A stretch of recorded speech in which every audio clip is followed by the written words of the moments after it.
Selamat datang di podcast Rumah Vaksinku. Pernah tidak kamu merasa cemas hanya karena melihat anak tetangga atau anak teman di media sosial sudah bisa melakukan sesuatu yang anakmu belum bisa? Rasanya seperti ada jam dinding besar yang berdetak di belakang kepala, mengingatkan kita kalau waktu terus berjalan. Kok dia belum merangkak? Kok dia belum bisa pegang sendok? Pertanyaan-pertanyaan itu seringkali menghantui orang tua baru, bukan? Sangat wajar.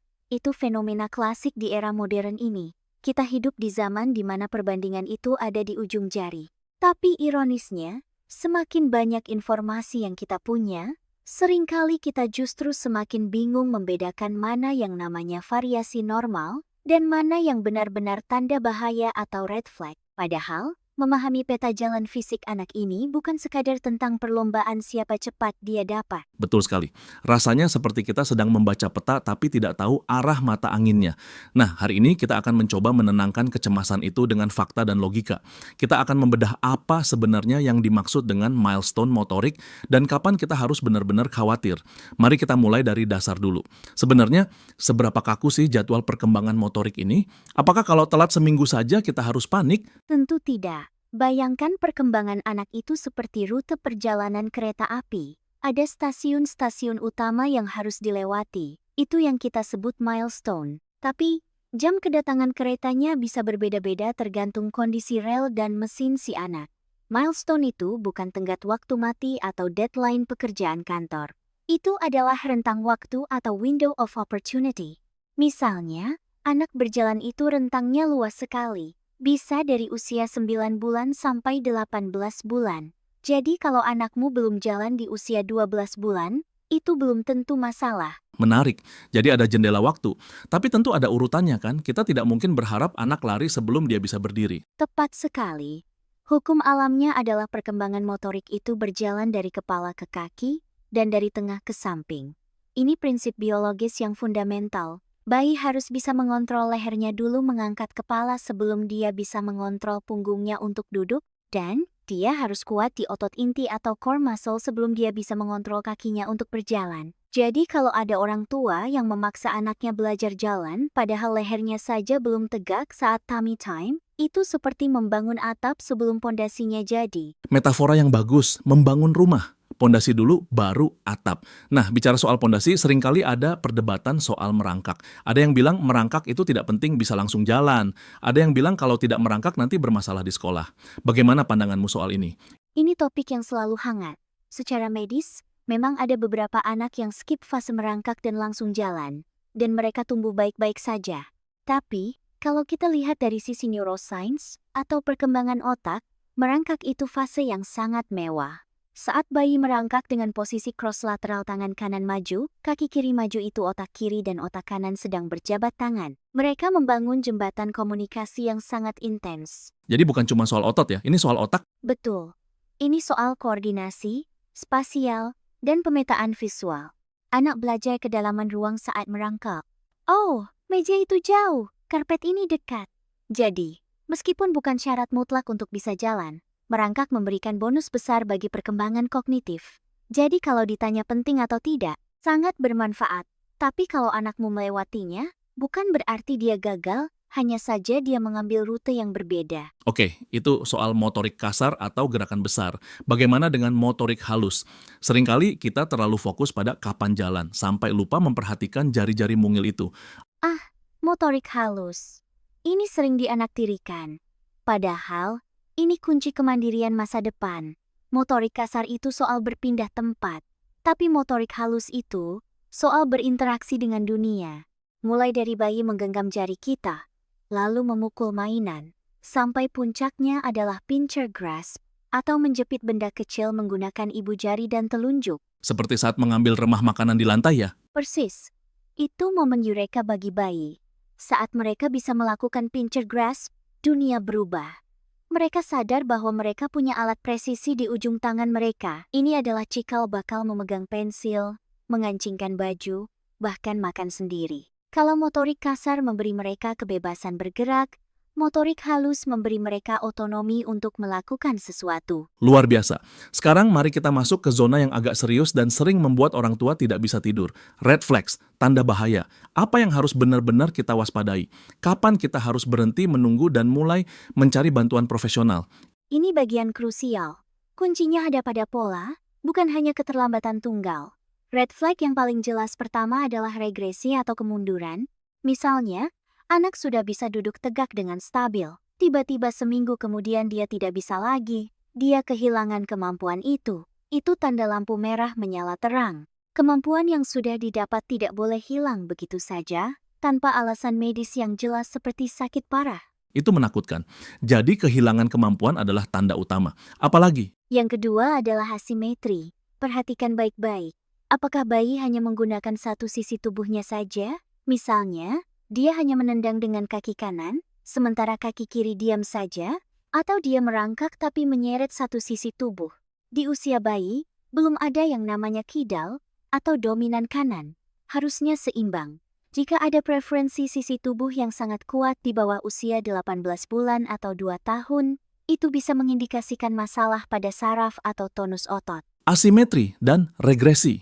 Bagaimana dengan kekakuan otot? Kadang ada bayi yang terasa sangat keras atau sebaliknya sangat lemas seperti boneka kain.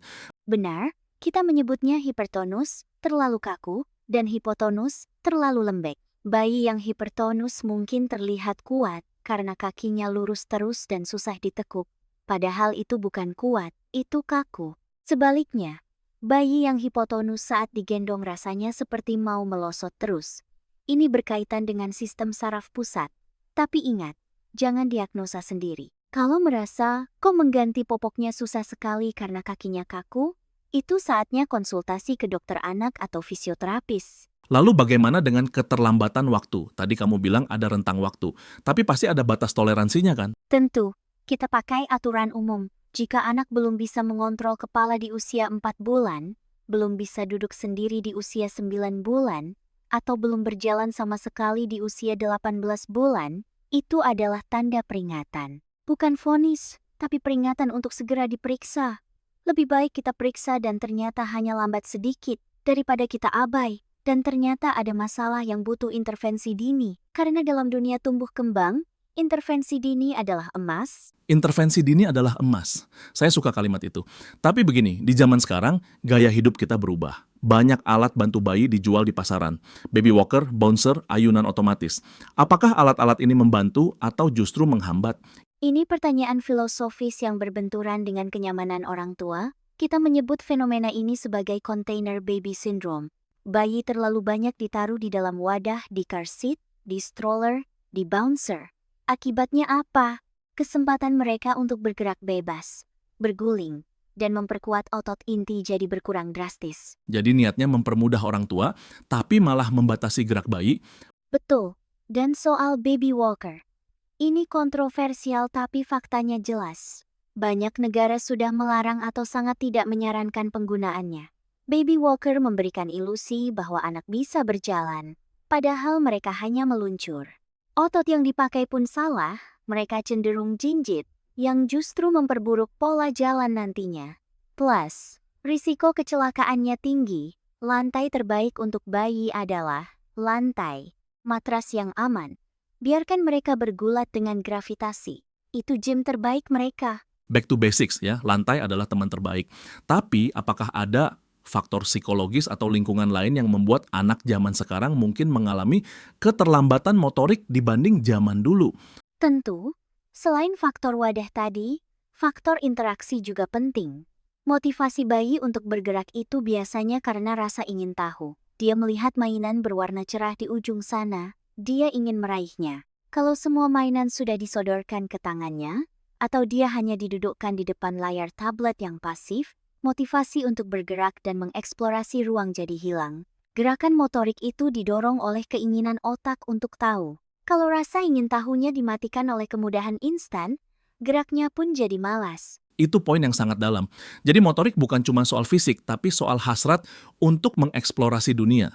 Jika kita memanjakan mereka terlalu banyak, kita justru memotong insting alaminya. Tepat sekali. Kita sering lupa bahwa rasa frustrasi sedikit itu baik untuk bayi. Saat mainannya agak jauh, dia akan berusaha, dia akan menggerutu, dia akan meregangkan tubuhnya. Itu proses belajar. Jangan buru-buru diambilkan. Biarkan dia memecahkan masalah itu dengan tubuhnya. Itu membangun resiliensi sejak dini. Menarik sekali. Jadi orang tua perlu menjadi pengamat yang sabar, bukan pelayan yang terburu-buru. Kita sudah membahas milestone, red flag, dan dampak gaya hidup. Sebelum kita tutup, mungkin ada satu hal lagi. Kadang orang tua merasa bersalah jika anaknya mengalami keterlambatan. Mereka berpikir, apakah ini salah saya karena kurang melatihnya? Apa yang bisa kamu sampaikan soal ini? Ini penting untuk didengar semua orang tua. Tidak semua keterlambatan adalah kesalahan pola asuh. Ada faktor genetik, ada faktor kelahiran, ada temperamen bayi itu sendiri. Ada bayi yang tipe pengamat, dia diam saja mengamati sekeliling, motoriknya lambat tapi kosakatanya nanti meledak duluan. Ada yang tipe atlet, motoriknya cepat tapi bicaranya belakangan. Variasi itu indah. Tugas kita bukan membentuk anak menjadi sesuai tabel di buku, tapi memfasilitasi potensi terbaik mereka. Jika ada masalah, cari bantuan, bukan cari siapa yang salah. Sebuah pengingat yang sangat melegakan, bahwa menjadi orang tua bukan tentang menjadi insinyur yang merakit robot dengan presisi sempurna, tapi menjadi petani yang menyuburkan tanah, apapun benih yang tumbuh di sana. Analogi yang cantik. Dan ingat, perjalanan motorik ini hanya fase awal. Nanti akan ada fase emosional, sosial, dan akademik. Tapi pelajaran dari fase motorik ini akan selalu relevan. Hargai proses, perhatikan tanda-tanda, dan jangan bandingkan perjalanan anakmu dengan orang lain. Setiap anak punya ritme sendiri dalam menaklukkan gravitasi. Luar biasa. Jadi bagi para pendengar yang saat ini sedang menatap bayinya di atas karpet, bertanya-tanya kapan dia akan berguling atau berjalan. Tarik napas. Nikmati momen di mana mereka masih bisa kita peluk dengan mudah sebelum mereka berlari kencang mengejar dunia mereka sendiri. Terima kasih banyak atas wawasan yang sangat mendalam hari ini. Sama-sama. Senang bisa berbagi perspektif. Semoga ini bisa mengurangi sedikit beban di pundak para orang tua. Dan untuk Anda pendengar setia, ingatlah bahwa mengamati tumbuh kembang anak adalah bentuk cinta yang paling murni. Tetap waspada, tapi jangan lupa bahagia. Sampai jumpa di episode berikutnya dengan topik yang tak kalah menarik. Selamat menikmati peran Anda sebagai orang tua.